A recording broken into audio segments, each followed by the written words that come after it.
Gênesis, capítulo de número 26, nós vamos ler os primeiros 11 versículos.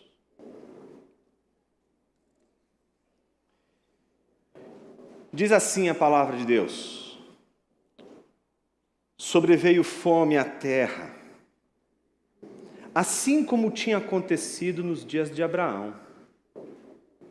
Então Isaque foi a Gerar, encontrar-se com Abimeleque, rei dos filisteus. O Senhor apareceu a Isaque e lhe disse: não desça ao Egito, mas fique na terra que eu lhe indicar. Habite nela, e serei com você e o abençoarei. Porque a você e a sua descendência darei todas estas terras, e confirmarei o juramento que fiz a Abraão, seu pai. Multiplicarei a sua descendência como as estrelas dos céus, e a ela darei todas estas terras. Na sua descendência serão benditas todas as nações da terra, porque Abraão obedeceu a minha palavra e guardou os meus mandamentos, os meus preceitos, os meus estatutos e as minhas leis. Isaque, pois, ficou em Gerar. Quando os homens daquele lugar perguntaram a respeito de sua mulher, ele disse: é minha irmã. Ele tinha medo de dizer: é minha mulher, porque pensava assim: os homens do lugar me matarão por causa de Rebeca, porque ela é muito bonita. Depois que Isaque havia permanecido ali por muito tempo, Abimeleque, rei dos filisteus, olhou por uma janela e viu que Isaque acariciava Rebeca, sua mulher. Então Abimeleque chamou Isaque e lhe disse: é evidente que ela é sua mulher. Como é que você disse que ela era sua irmã? Isaque respondeu: é que eu pensei que poderiam me matar por causa dela. Então Abimeleque disse: o que é isto que você fez conosco? Facilmente alguém do povo poderia ter se deitado com a sua mulher e você teria trazido culpa sobre nós.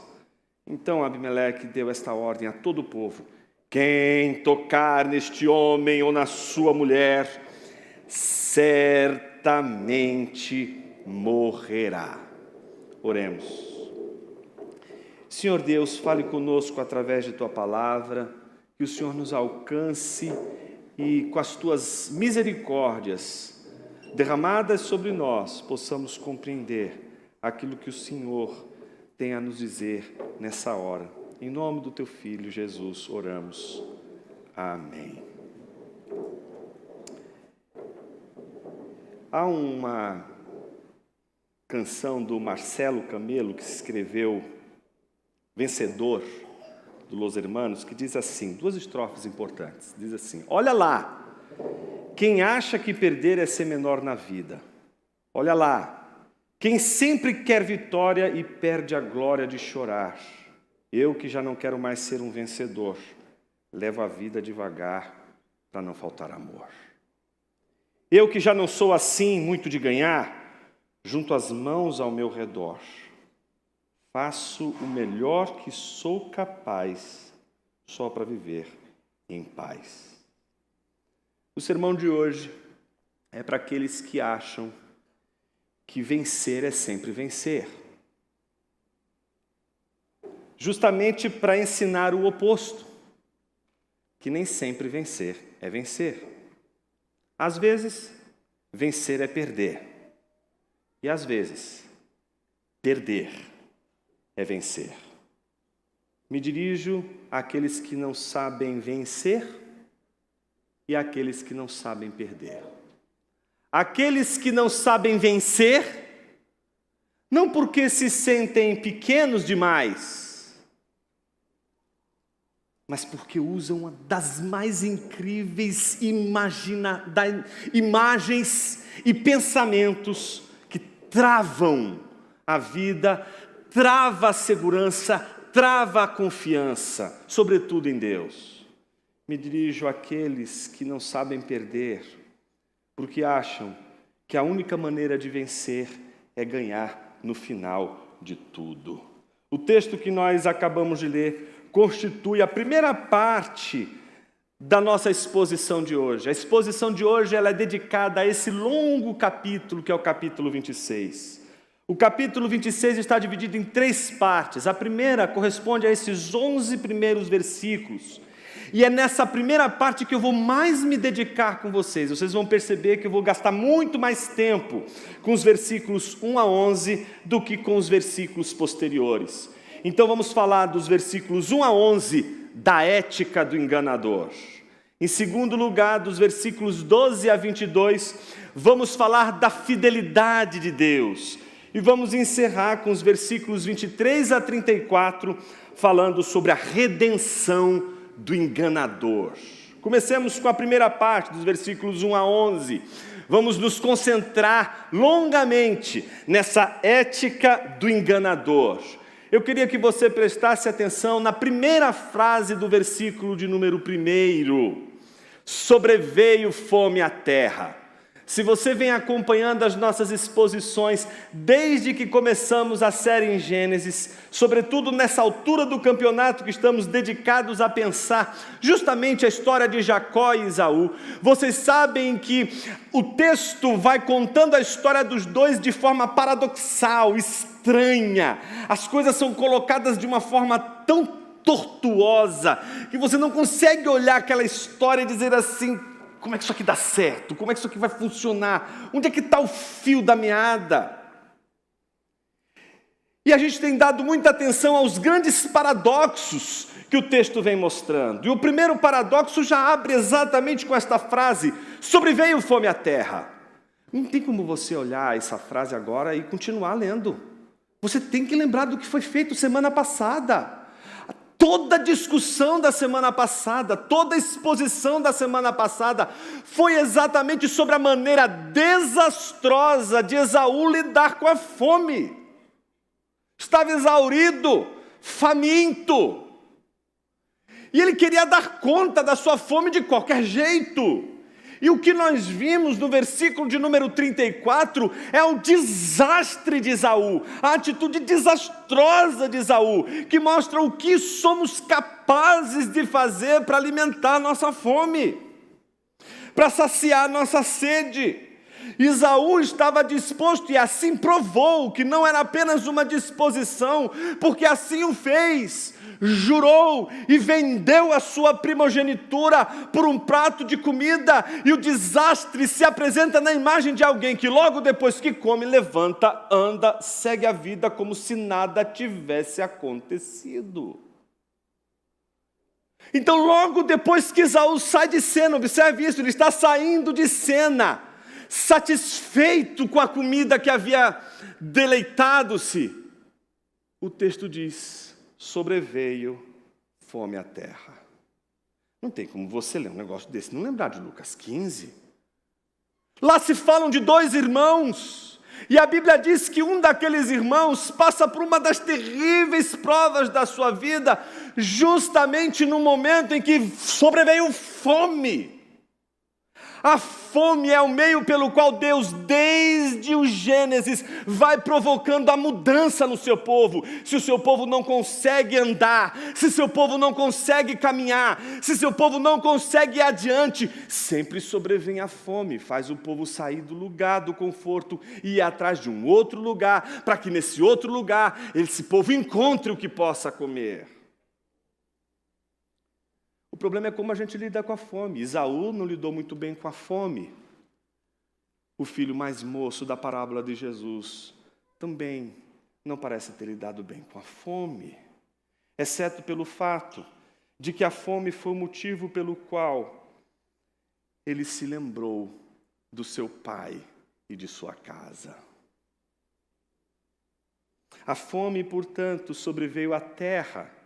E ela não só apresenta o contraste com a cena anterior de Esaú e Jacó, que mostra a maneira desastrosa como Esaú lidou com a questão da sua primogenitura, o que faz ele ser uma completa decepção para o leitor, mas o texto também apresenta uma semelhança com a história do patriarca Abraão.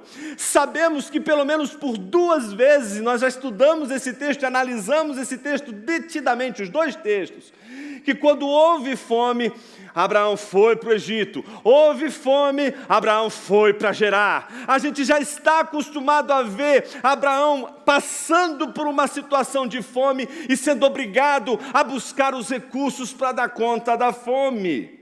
E nós sabemos que nas duas circunstâncias, Abraão age de uma forma desastrosa. Ou seja, não temos, acho que fica claro no texto, não temos aquela certa serenidade, equilíbrio para lidar com a fome.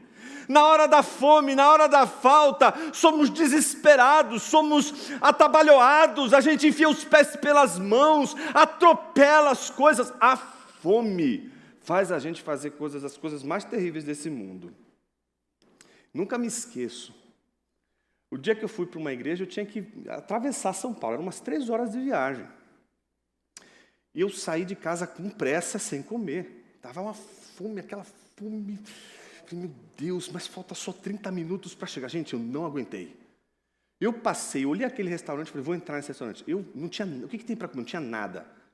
Só tinha aquela coisa que eu via quando eu era moleque, né, nos bares. E nunca sabia por que as pessoas se interessavam por aquilo, que aquele ovo roxo, sabe aquela coisa? A primeira coisa, meu irmão, que você perde com a fome é a dignidade. Primeira coisa, você não tem dignidade nenhuma. Naquela hora você nem olha para o lado, você devora. Me dá 5 desses ovos aí. Eu me empanturrei daquele ovo. Cheguei em 30 minutos, tinha um banquete me esperando. Como é que faz para comer aquele banquete se agora você já encheu de ovo? A dignidade faz isso, essa perda da dignidade faz a gente trocar o banquete por aquele negócio ali. A gente é assim. Quando a gente não lida bem com a fome, a gente troca um tesouro, uma primogenitura, algo tão maravilhoso que Deus nos deu, por um minuto de prazer. Um segundo de satisfação. A gente é desequilibrado. A gente é muito desequilibrado. E assim foi com Abraão. Abraão está tão desesperado que vai para o Egito. O melhor lugar para ir é o Egito, lá tem fartura. Mas o problema é que ele tem uma mulher muito bonita. E o egípcio não tem, assim, muita preocupação com isso. O faraó, principalmente, não vai, ele está preocupado. Ele mente, ele conta uma história completamente diferente. Isso você encontra em Gênesis 12. E em Gênesis 20 a mesma coisa. Veio fome, agora ele não vai para o Egito, porque ele sabe que ali os caras não sabem brincar. Tá certo? E que se Deus não mandar uma praga, ele está em maus lençóis. Porque o que livrou ele naquela foi as pragas que Deus mandou, muito antes de Moisés. Mas agora com Gerar a mesma coisa, ele faz a mesma coisa. Como a gente é previsível! Como a gente é previsível!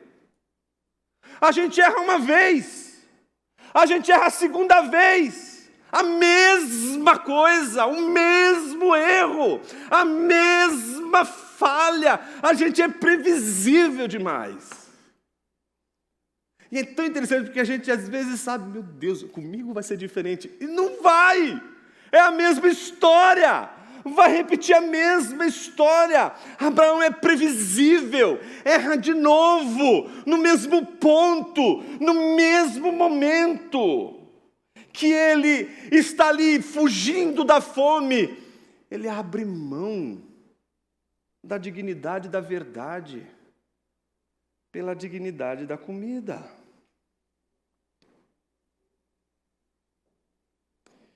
E o que a gente vê agora em Gênesis, capítulo de número 26, aquela tal história do tal pai, tal filho, como Jacó, como Isaac, como Abraão são previsíveis, como cada um deles repete a história um do outro. Parece que o povo de Deus é assim, previsível.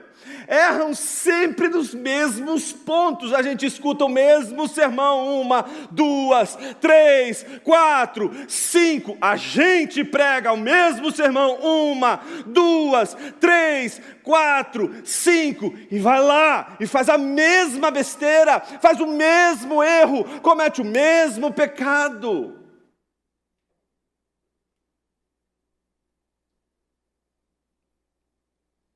Observe, sobreveio fome sobre a terra, assim como tinha acontecido nos dias de Abraão. O que Isaac faz? Nada de previsível. Faz a mesma coisa que Abraão fez. Observe o que ele diz. Então Isaac foi a Gerar, justamente o mesmo lugar. Não teve nem a mudança de lugar. Deixa eu fazer um lugar diferente, para não dar muito na cara, né? Fez o mesmo. Foi para Gerar.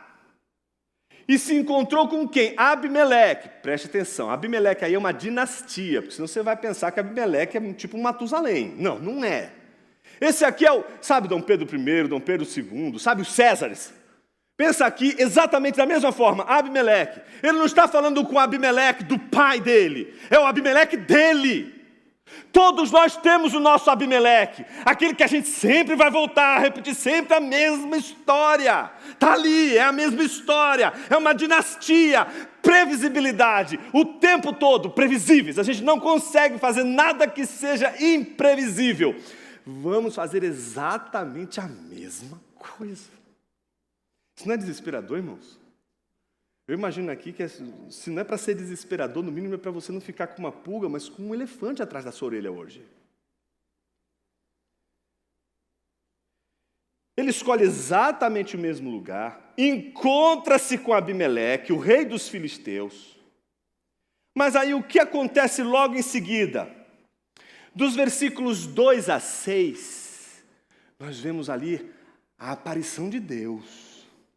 Nós vemos Deus indo ao encontro de Isaac. Deus aparece a Isaac e diz a ele o presente, o passado e o futuro. Toda a temporalidade da promessa divina está aqui nesses versículos do 2 a 6. Observe, onde ele está exatamente agora? Onde Abraão esteve. Quando teve fome na terra, Abraão foi para Gerar. E se encontrou com Abimeleque. A mesma coisa Isaac está fazendo. Teve fome na terra. Vai exatamente fazer a mesma coisa que o pai dele fez. Só que Deus diz o que a ele? Não desça ao Egito. Por que não desça ao Egito? Porque o racional é ir para o Egito e não para Gerar. Qualquer pessoa que quer se livrar da fome nesse contexto não vai para um deserto. Eles estão indo para o deserto. Sabe, lembra daquela história lá do deserto do Negueb? O Gerar fica aqui, gente, é naquele Negueb. É naquele lugar, deserto, é ali que eles estão indo. Você quer sair da fome, você tem que fazer algo que seja inteligente, vai para o Egito. Aliás, essa história vai se repetir, né? Deixa para lá, essa é uma história lá da frente. Parece que o Egito acaba sempre sendo a primeira solução mais racional, mais adequada. Lá tem comida, lá tem um crescente fértil, lá tem tudo aquilo que precisa para que você tenha comida, em fartura, e ali vai dar conta de todo o resto. Mas o que Deus está dizendo? Não vá para o Egito. Embora o Egito fosse mais promissor, embora o Egito representasse a escolha mais racional,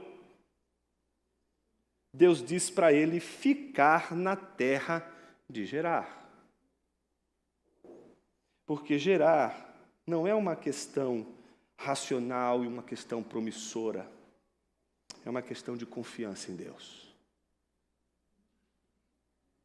Nem sempre ir para o Egito, que é o lugar mais promissor, representa a melhor decisão da nossa vida. Quantas e quantas pessoas podem sair de uma empresa X para uma empresa Y, que é infinitamente melhor, acham que seria a coisa mais perfeita do mundo, sai de uma empresa para outra e diz, puxa vida, eu fiz uma besteira com a minha vida. Estou ganhando mais, mas fiz tudo, vendi minha alma aqui, Mefistófeles, já estou aqui com a alma vendida e acabou tudo, não tem mais jeito, estou na mão. Nem sempre ir para o Egito representa fazer a coisa certa. Às vezes fazer a coisa certa é estar no lugar menos promissor, no lugar menos plausível, no lugar onde você menos acreditaria que você ali seria feliz. É justamente ali que Deus vai te fazer feliz. Justamente com aquilo que seria o mais improvável, aquilo que não é previsível, aquilo que não segue o padrão da sua natureza racional de organizar as coisas, mas aquilo que é imprevisível, aquilo de onde você não acredita que possa sair daquele mato algum coelho, é dali que está saindo o coelho. Não desça ao Egito, fica na terra que eu te indicar. Mas o que Deus está dizendo para Isaac agora? Ele não está dizendo para Isaac voltar a ser nômade, porque isso estava representando para ele uma situação muito complicada. Essa coisa de você estar num lugar fixo, aí depois você não está mais num lugar fixo, aí você fica perambulando, e aí você não sabe para onde você vai. Sabe como que é esse negócio? Então, esse negócio é instável, né? A gente fica sem saber o que faz, gera insatisfação, gera uma série de preocupações. Mas Deus não está dizendo que agora Ele vai fazer isso. Não é para ser nômade, é para habitar. A palavra aí é estender a tenda. Faça a tenda, faça um lugar agora, desse lugar, o seu lugar de habitação, ou seja, se torne um imigrante. Aqui não é para você ficar de passagem, aqui não é para você ficar perambulando, você vai fincar suas raízes aqui. É isso que Deus está dizendo, finque suas raízes aqui. E o que Deus diz logo em seguida? Olha a promessa, olha o futuro.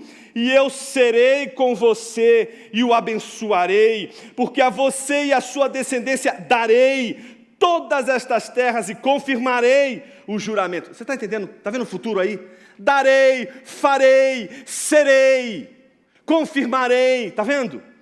Esse futuro vem acompanhado de uma lembrança do passado. Olha que coisa linda isso aqui, gente, no texto. Deus está dizendo o tempo todo para ele, olha, observe o que eu vou fazer. Mas olha para o passado.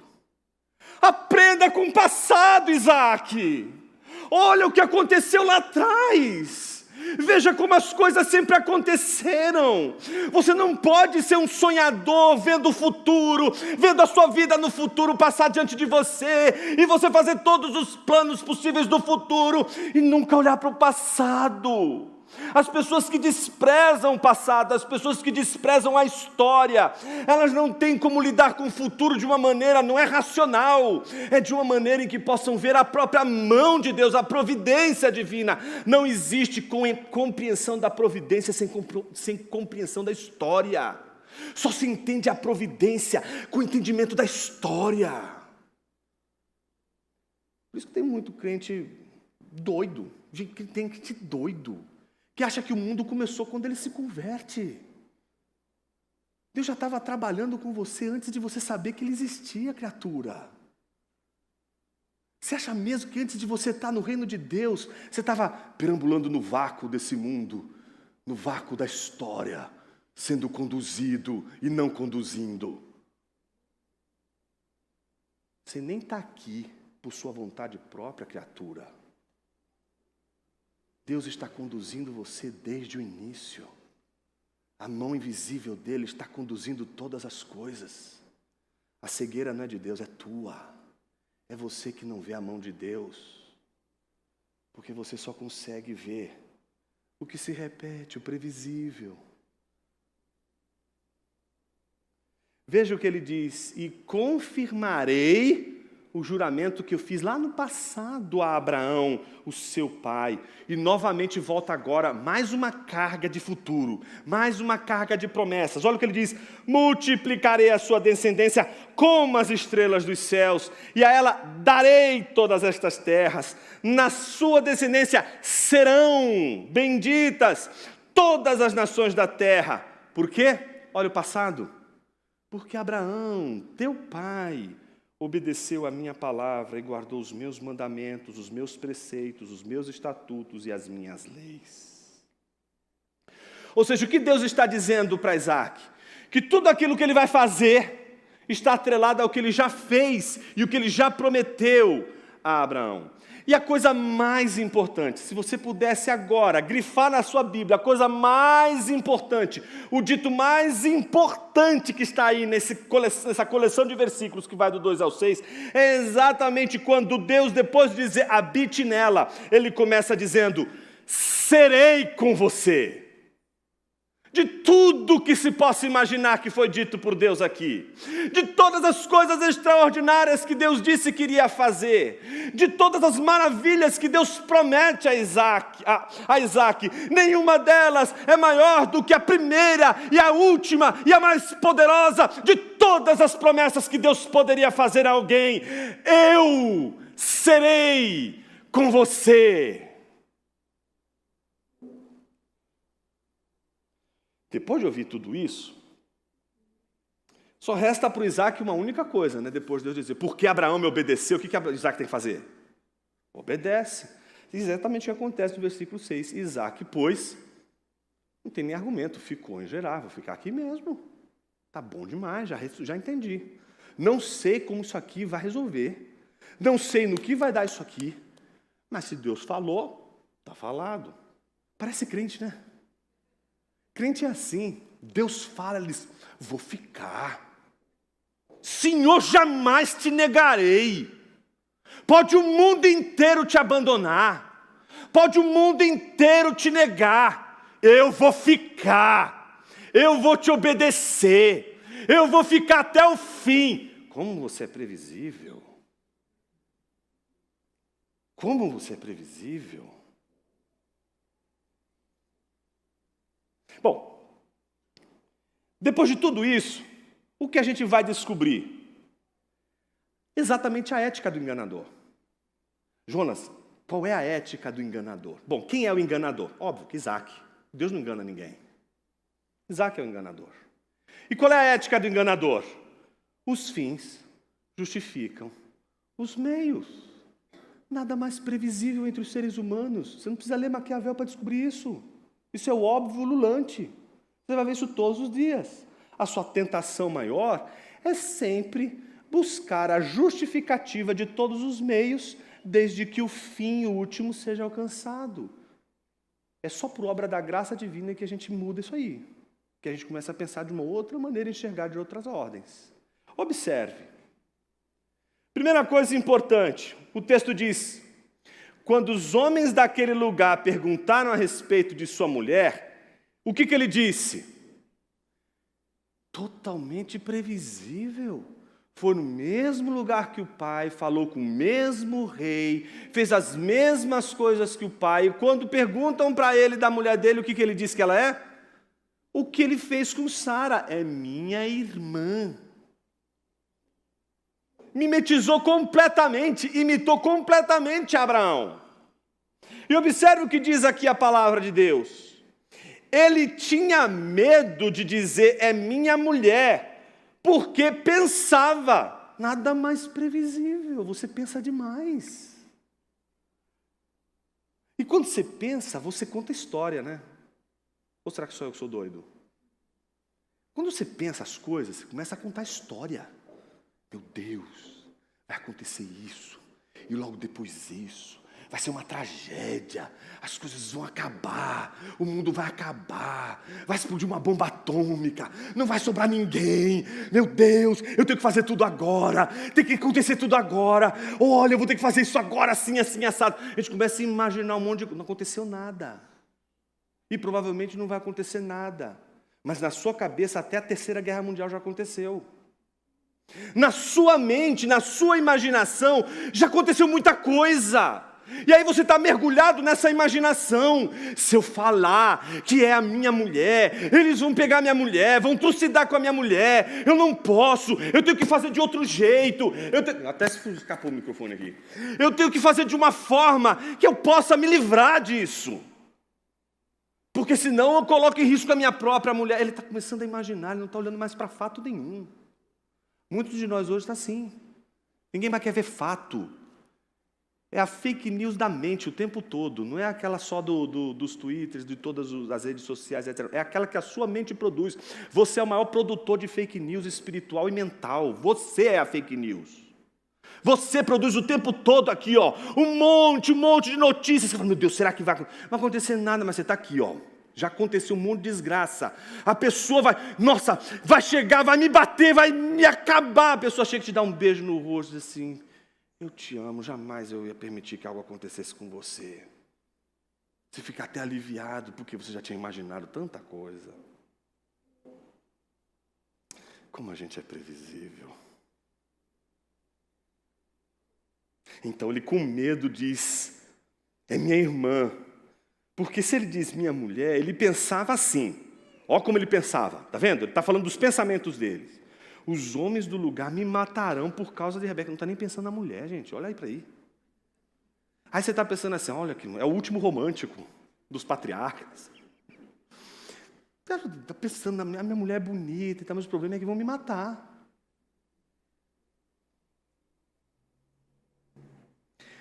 Adão é tão previsível. Eva é tão previsível. Eu não estou me referindo aos nossos pais, Adão e Eva. Eu estou me referindo a você, filho de Adão. A você, filho de Eva. Depois que Isaac havia permanecido ali por muito tempo, tá certo? Então veja, por muito tempo está rolando a farsa. A vida de Isaac é a vida de um enganador. É a vida de um mentiroso. Os fins justificam os meios. Quais são os fins? Sobrevivência. Não importa se eu vou ter que mentir, não importa se eu vou ter que dizer que é minha irmã, não importa se eu vou ter que fazer uma coisa errada aqui, mas o fim justifica as minhas ações erradas. Passou muito tempo vivendo uma vida dupla, passou muito tempo vivendo uma vida mentirosa, vivendo o que não era, uma realidade que não é sua. E acontece uma coisa extraordinária, meus irmãos. Porque com Abraão, olha como a gente é previsível, né? A gente acha que Deus também é previsível, e não é, esse é o problema. Com Abraão foi assim, ó. Quando aconteceu lá com o egípcio, o faraó ficou desesperado, porque Deus mandou um monte de praga. Quando Deus mandou um monte de praga, ele diz, homem, o que você fez de errado? Aí ele dá com a língua nos dentes, ele fala o que aconteceu. Quando a gente lê, por exemplo, Gênesis 20, o que aconteceu com Abimeleque? Não o Abimeleque de Isaac, o Abimeleque de Abraão. A Bíblia diz que Deus apareceu num sonho e revelou a Abimeleque. Abimeleque ficou furioso com Abraão e foi para cima dele. Aqui, meus irmãos, Deus não mandou praga, Deus não falou em sonho. O que acontece? É a provisão divina, a providência divina. Está ali o rei passeando e, de repente, quando ele olha, rapaz, isso aí não é coisa que irmão faz com irmã, não. Eu não preciso mais dizer, o horário não permite, certo? Então, quando ele olha aquela cena, ele fala, não são irmãos. Ele fica tão furioso, porque ele é o enganado, entendeu? Isaac é o que engana, Abimeleque é o enganado. E se sentindo enganado, Abimeleque vai até ele e diz assim, melhor dizendo, chama Isaac até ele e lhe diz, é evidente que ela é sua mulher, como é que você disse que ela era sua irmã? Isaac respondeu, é que eu pensei que poderiam me matar por causa dela. Está entendendo? Está pensando na pele dele, gente, está querendo se livrar da morte. Eu pensei que iam me matar, porque você sabe, ela é bonita e tal, eu estou lascado. O rei olha para ele e diz, o que é que você fez? Você acha que o seu plano daria certo?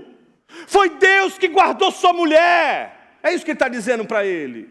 Qualquer homem poderia ter feito isso com ela. Não tem nada nas nossas leis que impeçam fazer isso. Você não estava protegido. Você achou que tinha protegido. Você não protegeu nada. E mais, se um dos nossos homens tomasse sua mulher... Veja a consciência da responsabilidade moral no rei dos filisteus. Meus irmãos, isso é um... Pensa aquela coisa paradoxal. Agora é um pagão pregando para o patriarca, dizendo, você está quebrando o mandamento do Senhor. Pensa, sabe, Deus usando um ateu para chamar a atenção de alguém que diz que crê em Jesus Cristo. De um vacilo moral, porque fulano aplicou exatamente a regra dos fins justificam os meios. Como isso é torto, como isso é esquisito. É um patriarca, é um exemplo moral, fazendo uma coisa dessas. Pior que não para por aí. A grandeza moral, gente, é a grandeza moral de um rei, o rei dos filisteus. Sabe aquele que, né, que um deles perdeu inclusive a cabeça? Então, pensa aí. ele diz exatamente o seguinte, a Bíblia: então Abimeleque deu esta ordem a todo o povo, estabeleceu uma lei, estabeleceu uma ordem. Quase que escuto aqui aquela voz no Éden. Você vai entender muito bem essa voz do Éden exatamente agora. Quem tocar neste homem ou na sua mulher, certamente morrerá. Do que isso te lembra? Lei, mandamento, ordem, estatuto. De todas as árvores dos jardins você pode comer, mas dessa árvore, se você comer, certamente morrereis. Como a gente é previsível.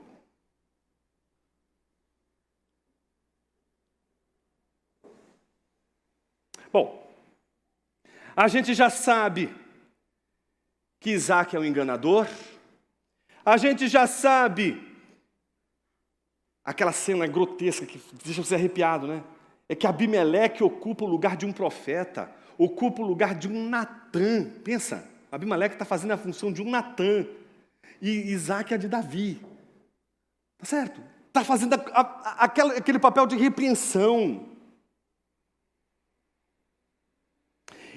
Entretanto, dos versículos 12 a 22, a gente vê uma virada na história. Essa virada na história, ela passa do enorme desastre moral das ações de Isaac, de alguém que cometeu erros grotescos, que envergonhou o testemunho de Deus diante dos filisteus, a fidelidade de Deus. Se de um lado a gente tem a infidelidade de Isaac, do outro lado o que a gente vai ver? A fidelidade de Deus. Observe, em primeiro lugar, no versículo de número 12, que não é por mérito, mas é por graça e misericórdia que Deus continua abençoando Isaac. Observe o versículo de número 12. Isaac semeou naquela terra e no mesmo ano recolheu 100 por um. Não porque ele era um bom agricultor, e ele era um excelente agricultor. E quando você terminar a leitura do texto, você vai saber que ele é um excelente agricultor, que tinha aprendido muito bem a trabalhar como o pai trabalhou. O problema é que o texto não diz que foi por causa da perícia de Isaac que a terra produziu frutos. A terra produziu frutos porque o Senhor é fiel. Porque a promessa que Ele fez, Ele vai cumprir. E Deus cumpre a sua promessa e abençoa o enganador. Quem foi que disse que as bênçãos e as misericórdias que Deus estendeu sobre você te fizeram santo? Como isso é complicado em nossa vida, em nossas igrejas hoje. As pessoas acham que porque Deus faz um milagre, porque Deus derrama uma bênção sobre elas, elas são santas agora. Então, porque agora Deus fez um milagre, porque agora Deus derramou uma bênção, elas se sentem agora acima do bem e do mal. É triste o que eu vou dizer, porque para nós, legalistas, não é, do coração, Deus não devia abençoar canalhas. Deus não deveria fazer o sol brilhar sobre gente perversa. Deus não deveria fazer o sol nascer sobre quem não crê no nome dEle e quem faz tanto mal nessa vida.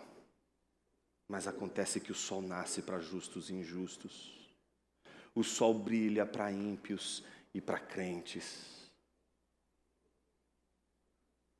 E o sol também vai brilhar para o crente enganador. Para você que vive a vida dupla, que vive o tempo todo vivendo 2, 3, 4 personagens. Talvez você esteja cansado de tanto interpretar. Talvez chegou o dia de virar o jogo e de perceber que a fidelidade do Senhor é o único meio pelo qual não só a vergonha vai cobrir a sua face, mas vai ser o meio pelo qual você curvará seus joelhos diante do Senhor, em profunda contrição, mas em profunda gratidão, por Ele ser um Deus tão bom, tão fiel, para alguém tão enganoso, tão desesperadamente corrupto como nós. Os versículos 13 e 16 são curiosos, porque eles refletem como os que são de fora, os pagãos, enxergam a graça e a misericórdia de Deus sendo derramada na vida de um enganador. Eu acho que você já ficou muito claro essa coisa de crente ficar perguntando, eu sou crente e Deus não faz nada comigo, agora o ímpio está lá prosperando, não é isso? Agora vira o jogo, imagina agora o ímpio que está olhando para você, vendo que você é o enganador e Deus te abençoando. A sensação que a gente vai ver agora é a sensação muito estranha, é a sensação do ressentimento, da destruição e do banimento que os pagãos perpetram contra aqueles que se dizem seguidores do Senhor. A gente vai tratar da inveja dos pagãos. Observe os versículos 13 a 16. Ele enriqueceu, continuou prosperando, ficou riquíssimo. Tinha ovelhas e bois em grande número de servos, de maneira que os filisteus tinham inveja dele. E por isso lhe entulharam os poços que os servos de seu pai haviam cavado nos dias de Abraão, enchendo-os de terra. Abimeleque disse a Isaque: saia da nossa terra, porque você já é muito mais poderoso do que nós. Em outras palavras, o que a gente vê? Ao mesmo tempo que o enganador se depara com a graça e a misericórdia de Deus que permanece sobre ele, mesmo diante do péssimo testemunho que ele havia dado diante do rei, a inveja agora dos filisteus, que não são superiores moralmente, que não são santos, que não são anjos, agora revelam na sua inveja, no seu ódio mesmo, que a gente vai ver lá na frente, que é isso que Abimeleque sentiu por Isaque, expulsando Isaque e todos os seus da terra que Deus havia dito para que ele ali ficasse. E o que nós vemos na sequência? Uma reação. Imagine qual seria a reação de Isaque. Ele está dizendo a verdade, ele ficou rico, poderoso, até mais poderoso que os filisteus. Ora, poderia começar uma guerra ali, não é isso? Ele mesmo poderia começar uma batalha ali contra eles. Mas a Bíblia diz que a reação de Isaque foi diferente do ressentimento, da destruição e do banimento. A reação de Isaque foi a da indulgência. Em primeiro lugar, perdão em vez de vingança. Segundo, restauração. Ele tornou a abrir os poços que haviam sido entulhados. E não só isso, ele manteve os nomes de outrora. Observe, meus irmãos, que o versículo de número 17 e 18 é muito significativo. Diz assim a palavra de Deus: então Isaque saiu dali e se acampou no vale de Gerar, onde ficou morando.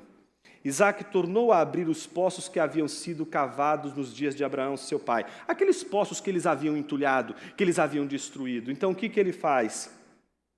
Ele cava de novo, porque os filisteus haviam entulhado depois da morte de Abraão, e lhes deu os mesmos nomes que o seu pai já lhes tinha dado.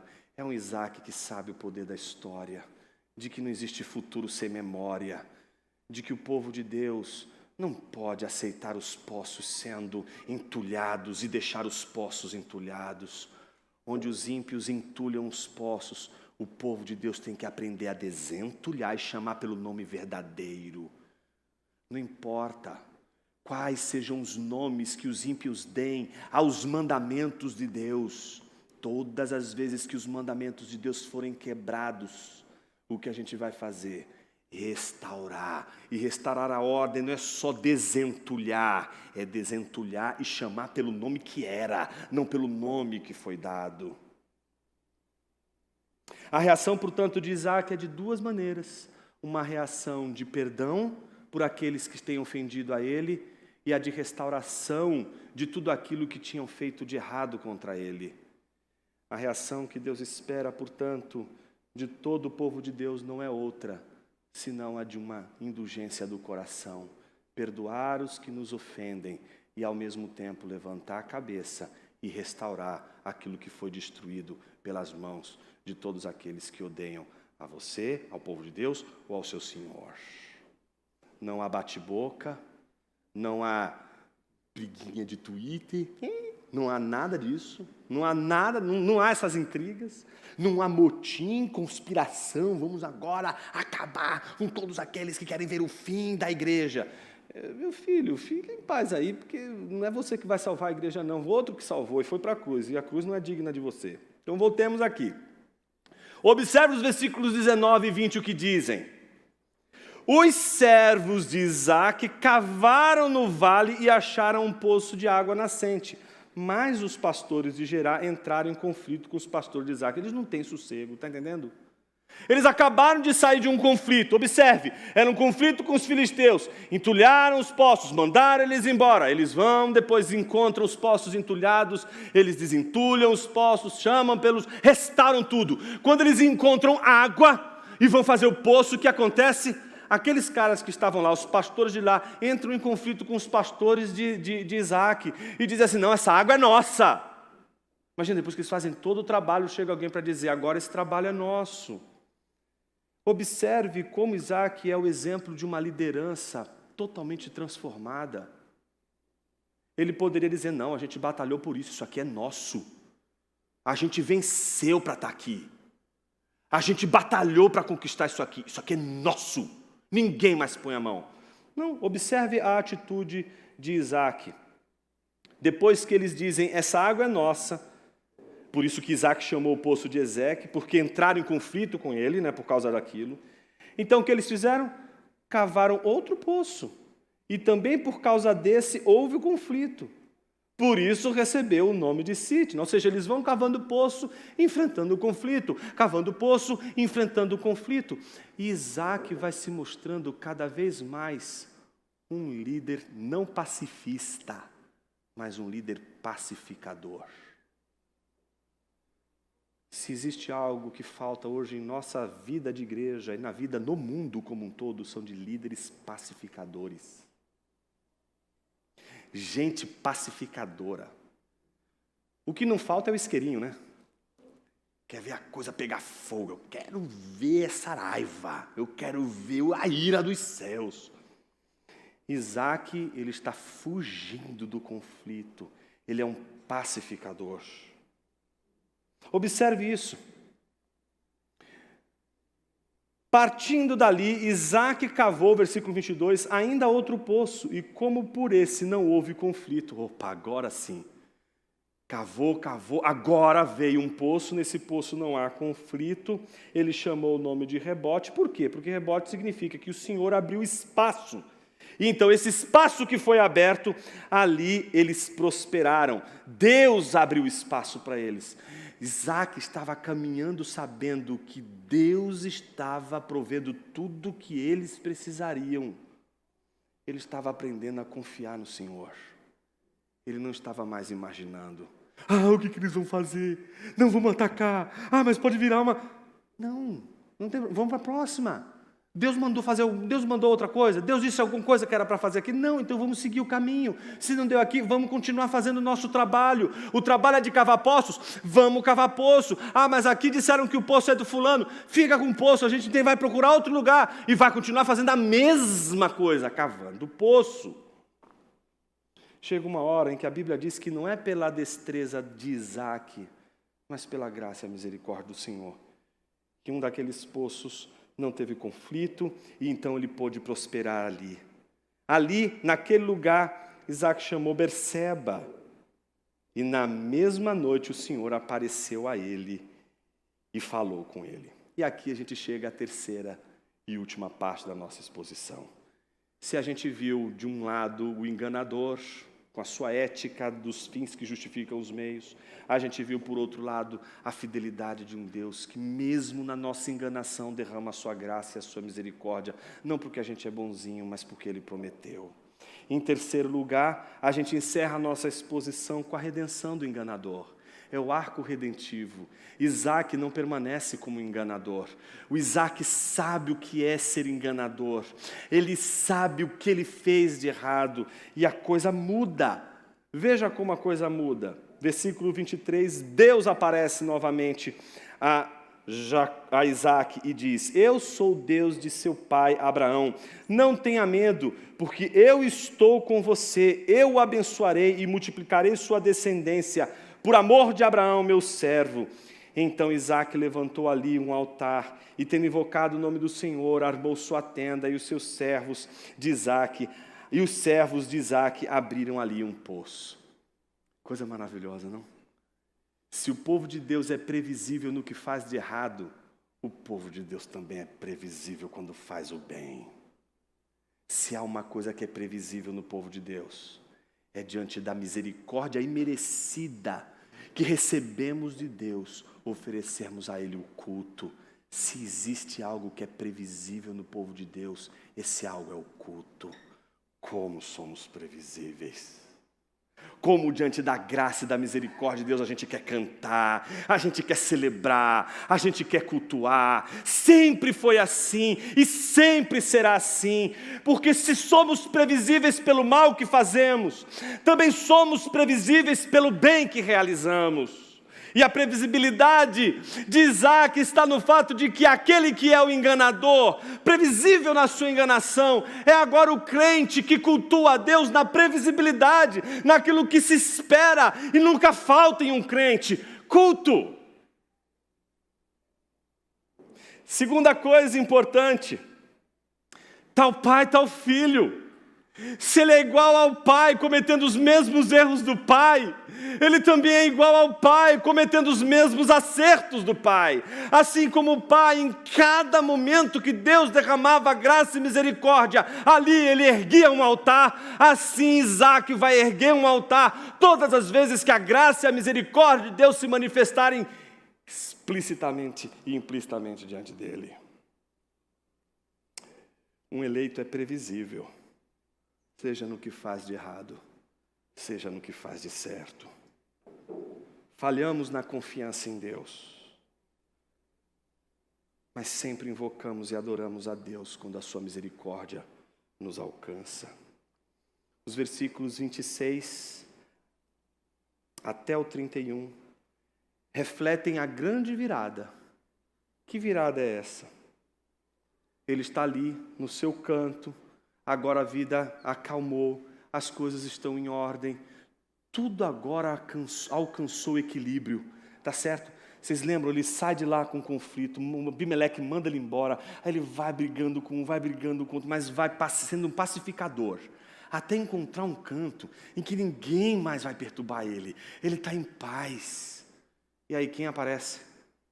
Agora é Abimeleque que vem até ele. Imagina, o cara está ali, no canto dele, aparece Abimeleque, junto com o seu conselheiro Alstate e junto com o comandante do exército Filcol. Imagina, chega o cara com um exército do lado e do outro a inteligência dos filisteus. O cara quer guerrear comigo, ele foi para intimidar Isaac.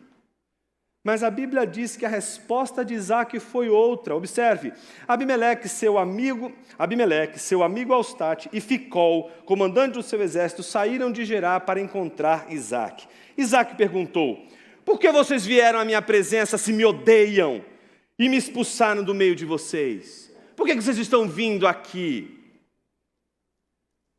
Ou seja, Isaac quer saber a razão de Abimeleque estar ali. E a Bíblia nos diz que o rei dos filisteus está ali, porque se ao mesmo tempo ele viu Isaac como enganador, foi por meio do enganador Isaac que ele enxergou a fidelidade do Deus desse Isaac enganador. A fidelidade de Deus não depende da nossa fidelidade. Isso é tão bom, meus irmãos. Sua fé não pode estar afincada em outro ser que não seja Deus. É na fidelidade dele e de mais ninguém. Sua confiança tem que estar nele.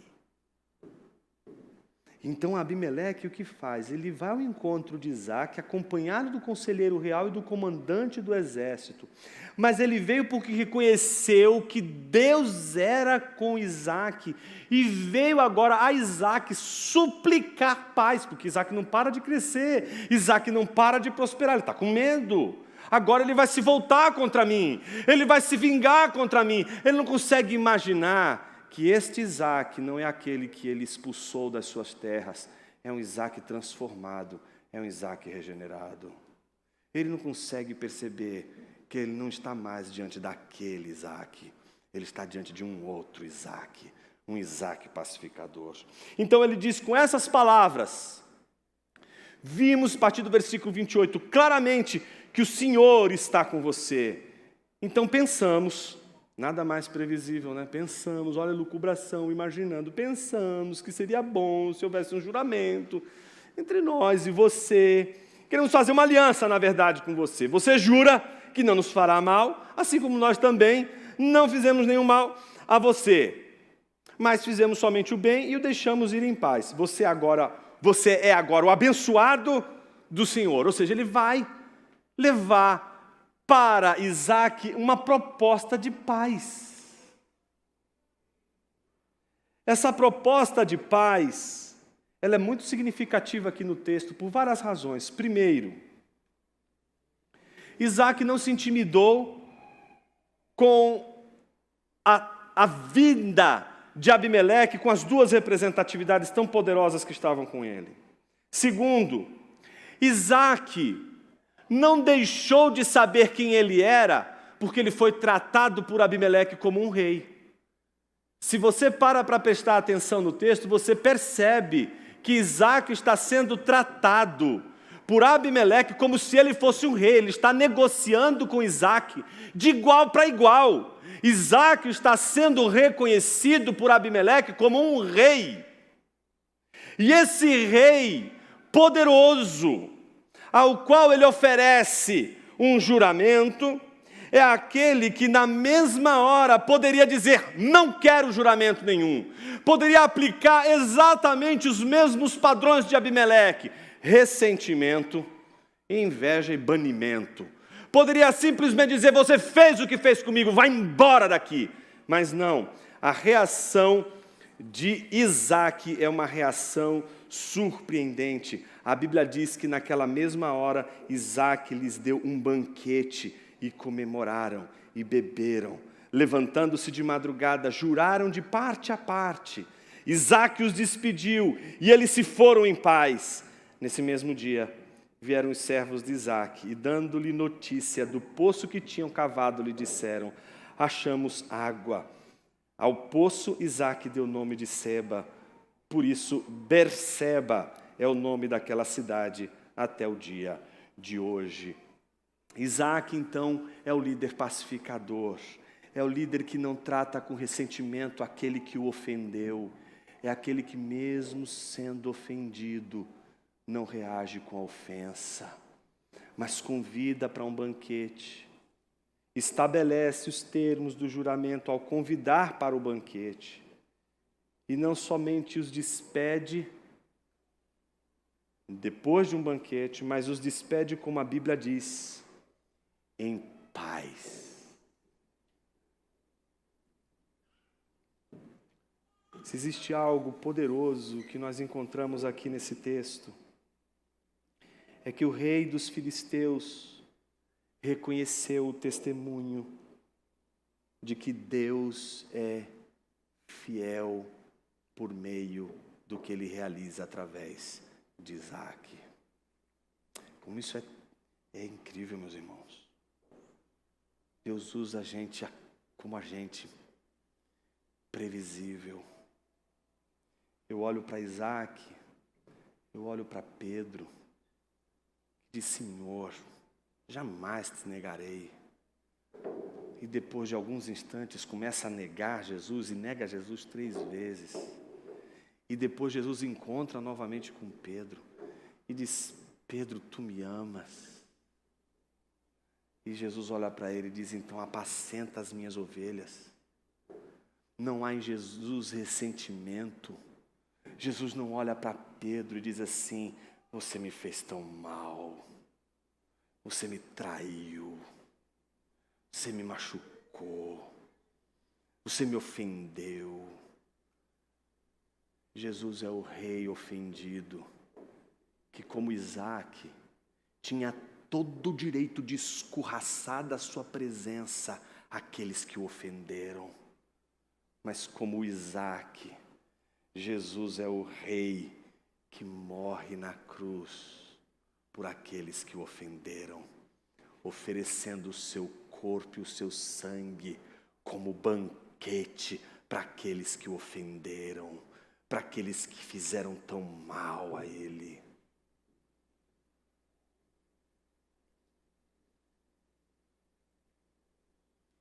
Como a gente termina o nosso sermão de hoje? Em primeiro lugar, lembrando que esse rei pacificador é o nosso Cristo, que apaziguou nossa relação com Deus. Essa pacificação que, segundo Romanos capítulo 5, versículo 1, diz: temos paz com Deus por meio do nosso Senhor Jesus Cristo. O Evangelho é uma boa notícia para quem gosta de briga, para quem gosta de lutar, para quem se alimenta de conflitos, mas que depois de tantas batalhas e muitas batalhas perdidas, já não aguenta mais o conflito, já não aguenta mais a luta, e a maior de todas elas, a luta com Deus. Jesus é o Rei que trouxe paz, de uma vez por todas, entre você e Deus. Jesus é aquele que, ao morrer na cruz, convidou pecadores para um banquete, para sentarem à mesa com Ele. Jesus é aquele que, ao contar a história dos 2 filhos pródigos, está dizendo a fariseus e publicanos que estão tristes, estão revoltados porque Jesus está sentado à mesa com publicanos e pecadores, para que eles possam se juntar à mesa desses pecadores previsíveis. A mesa do Senhor está posta para que todos os pecadores previsíveis em seus pecados possam provar desse banquete e não ser mais como eram antes. Ser como Isaac, que já não é mais aquele que engana. Essa é a mensagem do Evangelho para você, sobretudo que está aqui nessa hora se perguntando por quê eu não me entreguei de uma vez por todas para Jesus, a minha vida antes. Mas naturalmente, os mais curiosos, os mais atentos, aqueles que ficam analisando o sermão de ponta a ponta, tentando ver todos os detalhes, está se perguntando: terminou o sermão e o versículo de número 34 ficou de lado. Resposta errada. O versículo 34 é o mais importante nesse finalzinho do nosso sermão, por uma única razão.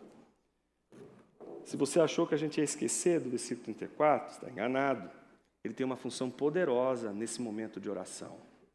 O versículo 34 diz: quando Esaú tinha 40 anos, tomou por esposa Judite, filha de Beeri e Tita, e Basemate, filha de Elon, e Tita.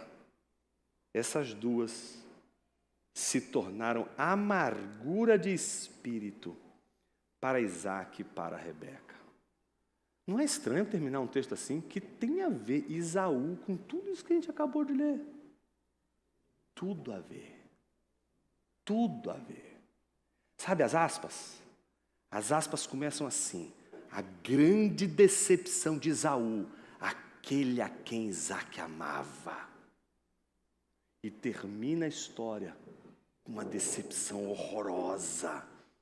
Um Esaú que agora se une a 2 mulheres hititas. Ele sabia o que isso significava. Isso traz amargura não só a Isaac, mas traz amargura a Rebeca. A pergunta é: por que esses 2 textos estão aqui? Eles estão aqui para dizer o seguinte: tudo isso que a gente viu hoje do Isaac como enganador, a gente vai ver nos próximos capítulos o Isaac enganado. Porque nessa vida, você é muito previsível. Você não só engana demais quem está do seu lado, mas você também acredita em cada história. Você é levado por cada vento de doutrina. Você é dominado pelo engano. Você é enganador e enganado. E se você quer saber por que Isaac enganou e será enganado, não apenas por Esaú, mas também por Jacó, não deixe o próximo domingo perder de vista. Vamos orar, meus irmãos.